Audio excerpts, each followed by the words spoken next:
मराठ्यांचं निर्णायक आंदोलन करायचं, तुकडा पाडायचं म्हणल्यावर करायचं काय हे सुद्धा आता आपल्याला माहित असलं पाहिजे.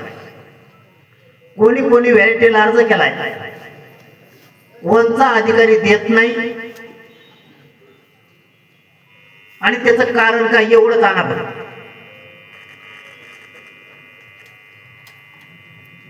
सरकार कोणी जर सोडून घेऊन येतं महाराष्ट्रातल्या मराठ्याला दिसत सरकार मुद्दाम करत नाही, याला आपण निवडून देऊन उपयोग केला नाही. मराठा समाजाचे पाचवा मुद्दा ना, सोक्ष मोक्षाचा याचा पाचवा, काही पोरांवरती विनाकारण केसेस झाल्यात. केसेस झालेले पोरं सुद्धा अंतर्वाली द्या, ज्यांच्यावर गुन्हे दाखल झाले. मला समोरासमोरच बघू द्या आता कोणाचं काम राहिलंय आणि सरकार का करत नाही. व्हॅलिटीचे अधिकारी इतके जाणून बुजून टाळाटाळ करायलेत ना. आता विखे पाटलांना यांना त्या लाडसाहेबांना सांगितलेले जालन्याची एक व्हॅलिटी 3 महिने झालं सांगितले, आणखी झाली नाही. याचा अर्थ असा होतो फडणवीस साहेब तुम्हाला आमचे पोरांचं वाटोळं करायचं का?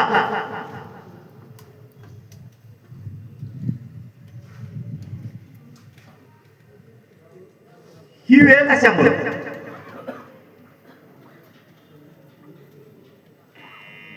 आपल्याला सोक्ष मोक्ष लावणं खूप गरजेचं आहे. ज्या ज्या पोरांचे, 6वा मुद्दा, ज्या ज्या पोरांचे परतावे राहिलेत ना, व्याज परतावे महामंडळातले, या सगळ्या पोरांनी 28 ऑगस्टला अंतर्वालीत या. सरकार म्हणतं राहिले नाही. कळू द्या या दुनियाला जरा सरकार मराठ्यांशी कसं वागतं. ज्यांचे परतावे राहिले ना त्यांनी अंतर्वालीत 28 तारखेला. ते म्हणजे कोणाचे राहिले सांगा मला. कोणीतरी 10-5 जण सांगून जातात पण माहित होत नाही. तुम्हाला एक सेपरेट, इतक्या लोकांना सेपरेट कॅबिन करतो आणि सरकारला दाखवून देतो हे तक्रारीवर बघ.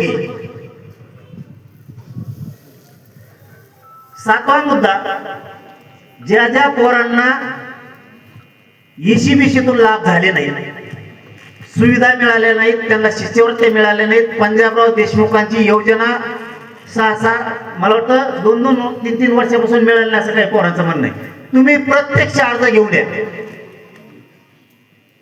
28 ऑगस्टला ज्याला सोयी सवलतीचा ECBCच्या लाभ मिळाला नाही हे सगळे पोरं 28 ऑगस्टला अंतर्वाली. एकदा सगळा तुमचा निपटारा करून टाकतो. ताना ठरत नाही, निपटारा करून टाकतो. फक्त समजून घ्या काय सांगितलं. रोज रोज आता येऊ नका, एका दिवशी तुमचा तुकडा पाडतो. 8वा मुद्दा, सोक्ष मोक्ष समाजाचा करायचा ना कायमचा. सरकार खोटं बोलतंय का मराठी खोटं बोलते हे जाहीर समोर समोर होऊन द्यायचं. ते काय ते जुनी म्हणे बाप दाखवणे श्राद्ध घाल, चल सुट्टीच नाही. ज्या ज्या पोराला EWS मधून ECBC मधून त्यांच्या निवडी झालेल्या, ESBC मधून या सगळ्या पोरांनी अंतर्वालेली आहे 28 ऑगस्ट. मी दाखवतो हे पोरं तुम्ही घेतले नाही. एक कोण राहील सरकार लक्षात येत आहे. मराठा समाजाच्या मराठ्यांचं निर्णायक आंदोलन करायचं, मराठ्याचं कायमचं कल्याण करायचं म्हणल्यावर असं करावं लागणार आहे. सरकार म्हणतात नाही. ज्या ज्या मराठ्यांच्या लेकरावरती अन्याय झालाय त्यांनी 28 ऑगस्टला अंतर्वालीला तुमचा अर्ज घेऊन या. मी दाखवतो ही अन्याय तुमच्यामुळे झालाय. ECBC, ESBC आणि EWS विभाग कोणचाही असो, महावितरण असू द्या, गृह असू द्या, नगर विकास असू द्या, कृषी असू द्या, तुमचा महसूल कुठलाही विभाग असू द्या, ज्याच्यातून निवडी झाल्या या सगळ्या पोरांनी 28 ऑगस्टला अंतर्वालीला या. मी दाखवतो सरकारनं या मराठ्यांवरती अन्याय केलाय. तुम्ही नाही आले तर सरकार म्हणून आम्ही नाही अन्याय केला आणि मी म्हणणार प्रश्नच नाहीत वाटतं. एकाही पोरांना त्या थांबू नका. 9वा मुद्दा का 10वा, सारथी संस्थेमार्फत ज्या योजना बंद आहेत, ज्या सुरू करावं असं तुम्हाला कायमस्वरूपी वाटतंय,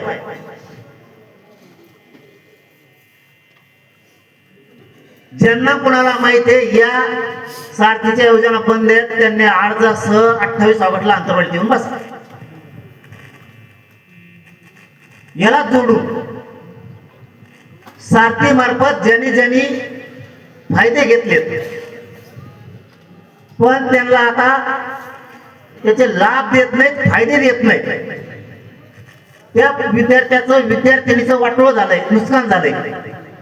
अशाने सुद्धा 28 ऑगस्टला तुमचं घराणं घेऊन समक्ष या. राज्याला पण दिसू द्या किती मराठीच्या लेकरांचं सरकारनं वाटोळं गेलंय आणि सरकारला दिसू द्या की ह्या पोरांचे खरोखर आपल्यामुळे हाल झाले. हो द्या आता समोरासमोर सगळ्या गोष्टी वाढल्या,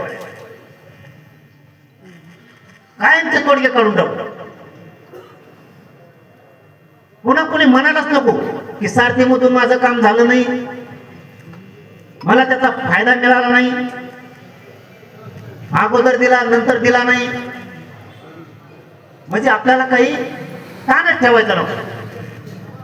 काही समांतर आरक्षण या विषयातून काही जणांना मागं टाकलंय, तेव्हा मी काय विषय तेव्हा सुद्धा 28 ऑगस्टला घेऊन या, समोर समोर तुकडा पाडू. सरकार नाही आलं तर सरकार येऊन आपण तसेच बसू, म्हणजे आपल्या समाजाला दिसत पोरं तिथं तक्रारी घेऊन बसलेत, घराने घेऊन बसलेत, सरकार मुद्दाम त्या पोरांचं म्हणणं ऐकायला जात नाहीये. समजलं का मराठ्याला? आपल्याला दोषी कोण आहे ना, हे देशाला दाखवायचा. दोषी कोण आहे आपल्याला देशाला दाखवायचं. म्हणून जेवढे मराठ्यांचे विषय मागं पडले त्या सगळ्यांनी यायचे. आता इथं एक मुलगी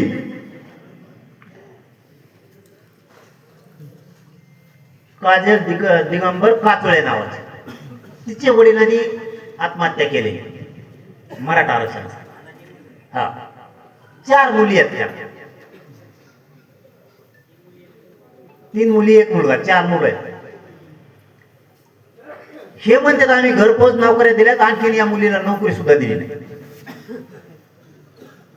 हे फडणवीस साहेब तुमचं काम का? परत म्हणू नका टार्गेट करतोय, टार्गेट नाही करत, माझ्या समाजाच्या समस्या मांडतोय मी.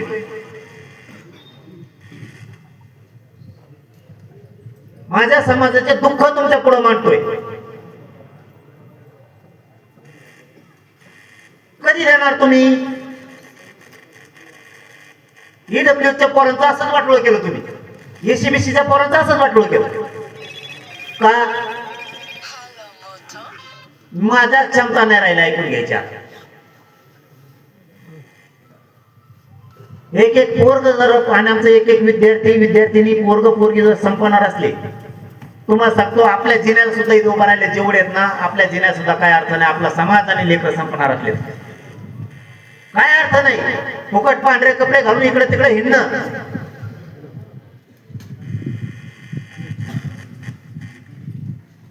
एक दोन अंगठे हातात घालणं हिंडणं, काय त्या फुगीरपणात उपयोग नाही तुमच्या. तुमचं लेकरू जर वन भटकायला लागले नोकरीसाठी आणि भिकारीसारखं 4 जणांच्या दारात जर बांधणार असलं तर मराठ्यांना तुमच्या कष्टाला काय चीज नाही. तुम्हाला कोण फसवतं हे शोधला पाहिजे तुम्ही. भला आपला पक्ष असला तर चुकीला चुकच म्हणायचं शिका जातील. जी जात असं शिकली चुकीला चूक म्हणायची, ती जात सुधारली.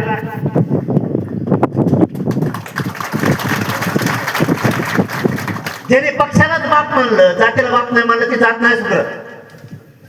तुम्ही नेत्याच्याच पोरं मोठे झाले पाहिजे ही जर भूमिका घेतली तर तुमचे लेकर काय बरबाद होणार आहे. तुमची जात केव्हा मोठी नाही होणार. तुमची जात आधी मोठी करा, मग तुमच्या नेत्याला पण मोठा करा.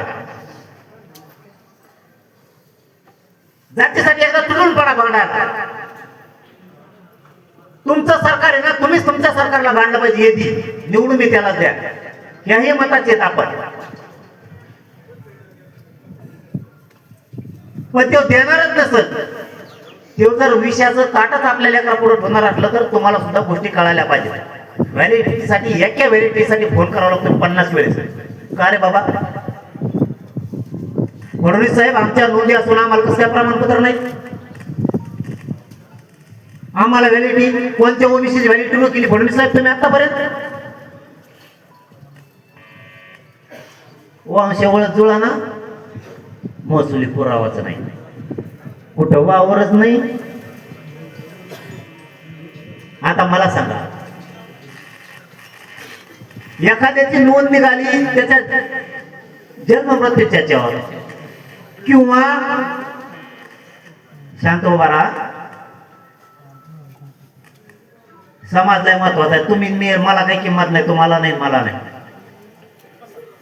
एखाद्याची नोंद निघाली जन्म मृत्यूच्या याच्यावर, काही काही बैल ऐकायला गेले, बैलाच्या दाखल्यावर कुणाची कशावर कुंडी आहे, त्याची नोंद सापडली ना, त्याला म्हणते महसुली पुरावा द्या. त्याला वावरच नाही, त्याची काय चुकी? काय राव फडणवीस साहेब, मराठ्यांनाच का फक्त नियम आणि त्या जातीच आरक्षणात बसत नाहीत? त्यांना पोट जाती आणि उपजाती म्हणून तुम्ही आरक्षणात घातल्या. किती येऊ तुझ्या भाव, किती टार्गेट करून मारणार रे मराठ्यांचे समाजाचे पोरं? जो समुदाय कधीच आरक्षणात बसू शकत नाही त्यांना तुम्ही पोट जाती उपजाती म्हणून आरक्षणात घातलं. आणि आम्हाला विचारता तो महसुली पुरावा द्या, आता वावरच नाही. तुम्ही त्या 4-5 चक्कर घेऊन लगेच महसुली पुरावा दाखवतो. मस्त पैसे फडणवीस साहेब काढा जरा बाहेर, गजत ते मराठ्याला वावर नाही, ते वावर तरी घेते. काय त्या पैशाचा उपयोग होऊ देत नाही तुमच्या थोडंफार? येऊन द्या गोरगरिबाच्या कामाला. मराठी तरी म्हणते ना, आम्हाला 2-3 एकर वावर घेऊन दिलं. नाही ते तसंच व्हायचे, जायचे असे कुजून पैसे. एका खेड्यात झालतं बघा तसं. एक माणूस लय चिंबूस होता, चिकट लय पैशावर होतं, पण चिकट होतं, कोणाला देतच नव्हतं, नुसते पैसे जमा ठेवायचं. पण पैसे चोर नेईन म्हणून गंजीत लपून ठेवले. गंज कळते तुम्हाला? बाजाराचे कडब्याचे गंजीत लपून ठेवले. उन्हाळ्यात गंजच पेटली. तो पाणी टाका म्हणतच नव्हतं, तो फक्त म्हणायचं पलीकडे कोपऱ्यातून वाढा. पलीकडे कोपऱ्यात काय वाढा लोकांना कळाला, त्यालाच नाही पैसे येतील. आणि त्याच्यात नशिबाने नेमके अर्धेच पैसे जळले, अर्धेच राहिले. आणि नुसतं असं म्हणायचं आणि येड लागलं त्याला ते पैसे घेऊन हातात, कारण अर्धे जळले कामालाच येणार. तसं फडणवीस साहेब घ्याव दे तुमचे पैसे कामाला, गरीबाचे गंजी गुंजी ठेवले असते. गरीबाच्या लेकराला तुम्ही पुरावे मागायला लागले. कायचे पुरावे त्याचं? लोकांच्या नोंदी नाहीत आमच्यावर, नोंदी आहेत. काही काही जागेवर काय झाले, नोंद सापडली पंचायतची, थोडं पुढं आलं लगेच त्याचा नातू लागतो वंशवळी. नातवाला जमीनच नाही राहिली, ते म्हणते तो आम्हाला पुरावा दे. त्यांनी ही केली.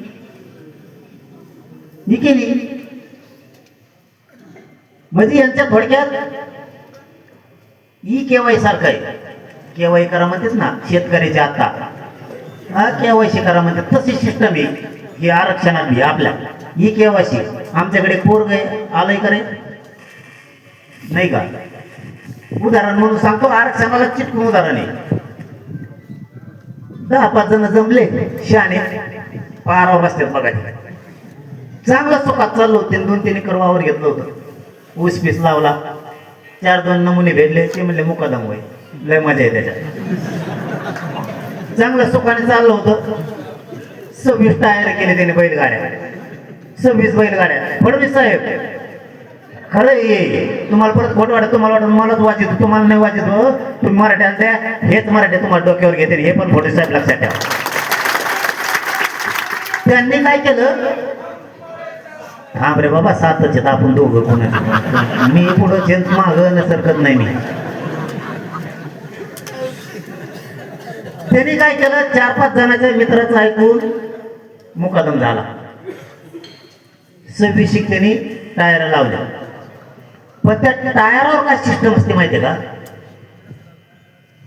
त्याला ते जीएसटीचे पैसे भरावे लागते.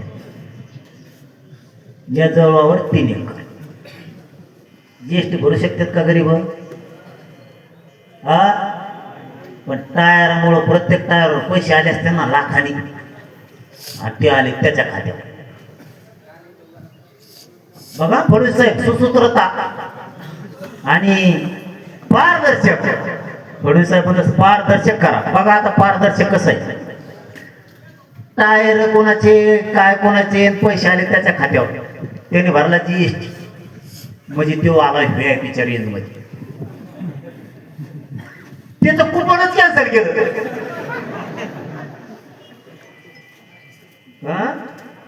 हा ना, कुपन म्हणजे राशन कार्ड. कुपन कळत असं ना फडणवीस साहेबाला? नाही कळत. कुपन म्हणजे कुंपण, हे तार मारणे नाही.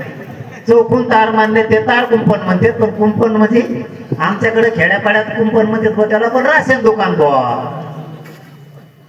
पिशी घेऊन जातो 4-5 किलो तांदूळ आणायला, ते म्हणले तू तर जीएसटी भरतो, तुला नसतं काय. फडणवीस साहेब काय तुमचा भिकायला लागतील लोक गरीबाचे.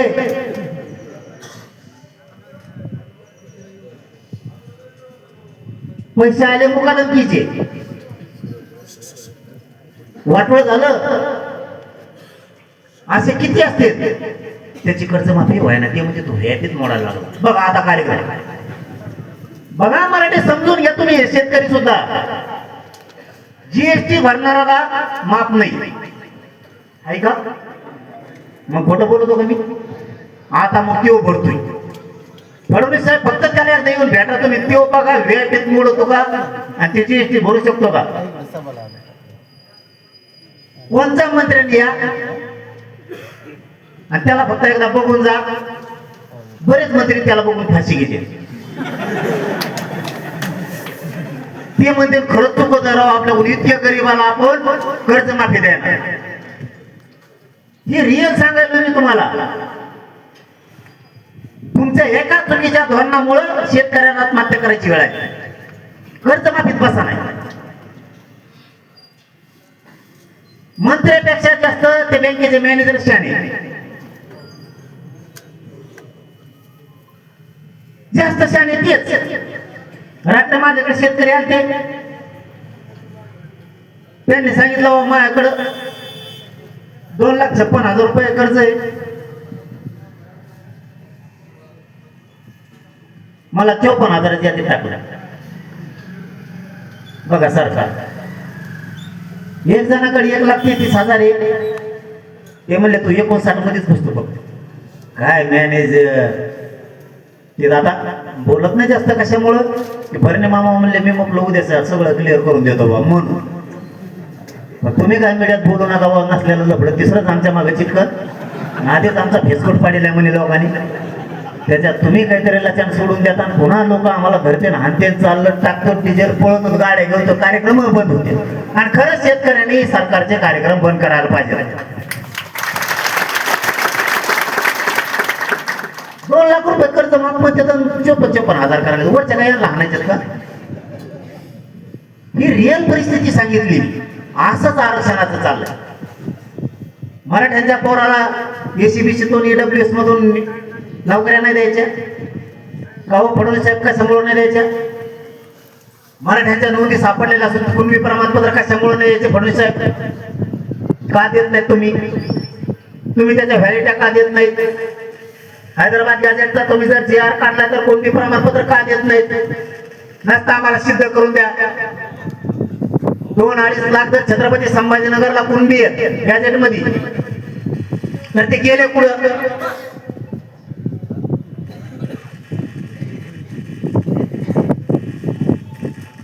मला वाटतं 2-2.25 लाख नांदेडला आहेत. दाखवा मला कुठं गेले, घेतं दाखवा. इथं आता सोक्ष होणार आहे 29 ऑगस्टला. मराठ्याने लक्षात ठेवा. फडणवीस साहेब आता तुमचा सुद्धा कस लागणार आहे मराठ्या संघ.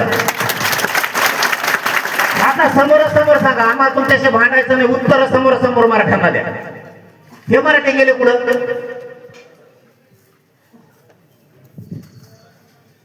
एका जिल्ह्यात जर 2-2, 3-3, 2.5 लाख कुणबी आहेत. हे मराठी गेले कुठं सांगा मला. आम्ही तिथं जाऊन विचारतो तू होता का राया.